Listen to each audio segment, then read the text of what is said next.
Ataşehir Belediyesi aşevi için rota oluşturuldu.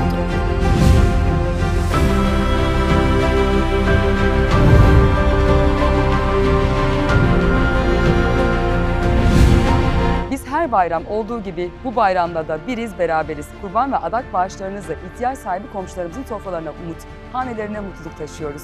Siz de bu bayramda bereketi paylaşarak daha fazla kalbe dokunabilir, dayanışmanın bir parçası olabilirsiniz. Kurban bağışlarınız aşevimiz tarafından hijyenik koşullarda özenle işleniyor ve ihtiyaç sahibi ailelere ulaştırılıyor.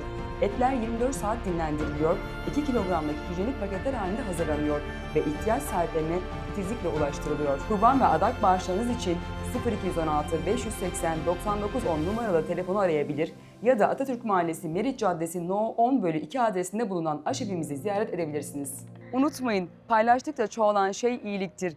Biz bu bayramda da birlikte daha güçlüyüz.